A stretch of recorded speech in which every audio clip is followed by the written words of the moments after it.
Why some political parties don't invest on infrastructure? Simple, because they are regional parties.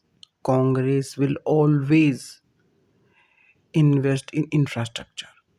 Why? Because they know that Madhya Pradesh and Rajasthan will be linked and they both will get profitable. ठीक है. But a party if it is only in Madhya Pradesh, उसको क्या incentive है कि अब बगल वाले राज्य से हम व्यापार बढ़ाएं. ठीक है. इसीलिए सबसे पहला काम 2004 में अटल जी की सरकार ने किया था. उन्होंने गोल्डन क्वाड्रिलेटरल बनाया. चेन्नई को कनेक्ट किया बम्बई से, चेन्नई को कनेक्ट किया कोलकाता से, कोलकाता को कनेक्ट किया दिल्ली से, दिल्ली को कनेक्ट किया फिर से मुंबई से. क्यों? और वो उस समय बहुत सक्सेसफुल हुआ था प्रोजेक्ट. तो कनेक्ट किया क्यों? ज़रूरत क्या थी? ज़रूरत ये थी कि जल्दी से जल्दी आपका सामान यहाँ से वहाँ और लोग यहाँ से वहाँ अपनी सुविधा अनुसार आ जा पाएँ. ठीक है. क्योंकि ट्रेन इंफ्रास्ट्रक्चर को बनाने में बहुत टाइम लगता है.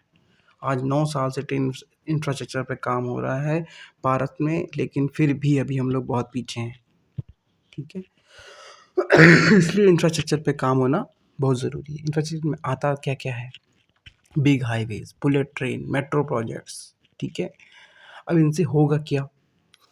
एंड आइलैंड्स का भी जो इंफ्रास्ट्रक्चर इम्प्रूव होता है, उसे भी बिग एयरपोर्ट से जो उनको कनेक्टिविटी मिलती है वो भी ज़रूरी है, जैसे अंडमान निकोबार में हो रहा है. ठीक है. सरकार वहाँ बहुत ज़्यादा पैसा इन्वेस्ट करने जा रही है. पूरी हवाई पट्टी बनाएगी, उसमें टूरिज़्म लेके आएगी, उसमें और चीज़ें लगाएगी, और चीज़ें लगाएगी. उसमें जियोपॉलिटिकल पॉलिटिक्स भी है, बट उसमें देश का भी अपना फ़ायदा है, क्योंकि वहाँ लोग घूमने भी जाएंगे. ठीक है. वहाँ की इकोनॉमी इम्प्रूव करेगी, वो और कनेक्टेड फील करेंगे भारत से. अभी तक भारत में जो लोग दिल्ली से दूर थे, वो दिल्ली को मेन लैंड इंडिया कहते थे. ठीक है. जैसे आपके सिक्किम जितने अष्टलक्ष्मी अब तो कहने लगे, पहले असम एंड सेवन सिस्टर्स बोलते थे. अभी बीजेपी ने उसको अष्टलक्ष्मी बोलना शुरू कर दिया है. वो लोग इंडिया को मेन लैंड इंडिया बोलते थे, यानी कि वो मेन लैंड इंडिया और वो बाहर की इंडिया. ऐसा कैसे हो सकता है? भारत तो हमारा पूरा भारत है, कि कुछ इसमें शक भी है अभी. सिक्किम को शामिल किया गया भारत ने बाद में, गोवा को बाद में शामिल किया, बट क्या वो भारत नहीं है? बिल्कुल वो भारत ही है. तो सेक्टेरियन पॉलिटिक्स जो है वो अलाउ नहीं करती है बड़े इंफ्रास्ट्रक्चर प्रोजेक्ट्स को. क्यों नहीं अलाउ करती है? इसलिए अलाउ नहीं करती है. आप कैसे समझाओगे कि आप इनसे डिफरेंट हो? वो जो एंगा पोंगा तमिलनाडु वाले हैं, वो हमेशा लुंगी उठाते रहते हैं, लुंगी डांस करते रहते हैं. तो ऐसा क्यों है? वो इसीलिए ताकि हम लोगों में डिफरेंस बने रहें, हम लोग आपस में ट्रेड ना करें, आपस में इंटरस्टेट ट्रेड ना हो, और भारत भारत जैसा एक ना बन पाए. क्यों? क्योंकि भारत अगर एक बन जाएगा तो फिर भारत अपने बाहर देखना शुरू करेगा. ठीक है. अपने बगल के देशों को देखना शुरू करेगा, फिर अपने दूर के देशों को देखना शुरू करेगा. हम लोग आज की डेट में 5th लार्जेस्ट इकॉनमी है. ब्रिटेन को हमने पीछे कर दिया है. जापान का नंबर लगने वाला है. जापान के बाद नंबर लगेगा जर्मनी का. सॉरी, पहले जर्मनी है फिर जापान है, या ऐसे ही है, मेरे को भी याद नहीं आ रहा है. ठीक है. बट सेकंड और थर्ड पे तो चाइना और अमेरिका ही है. ठीक है. तो हम लोग को थर्ड होना चाहिए पॉपुलेशन वाइज. हाँ, क्योंकि पॉपुलेशन बहुत ज़्यादा है. We are the largest. अब तो सबसे ज़्यादा हो गया. अभी तो चाइना आगे था, अब तो हम चाइना से भी आगे निकल गए. तो पॉपुलेशन वाइज तो हम लोग को सबसे आगे होना चाहिए था, बट हम लोग क्यों नहीं है? सेक्टेरियन पॉलिटिक्स के चक्कर में. तमिलनाडु वाले हिंदी से मिसबिहेव करेंगे, हरियाणा वाले पंजाब से मिसबिहेव करेंगे, पंजाब वाले खालिस्तान मांगेंगे, फिर तुम्हारे छत्तीसगढ़ वाले कहेंगे कि हम माओइस्ट बन जाएंगे, आर्मी वालों पे हमला करेंगे. अब आर्मी किसी के घर की थोड़ी है, आर्मी तो पूरे देश की है.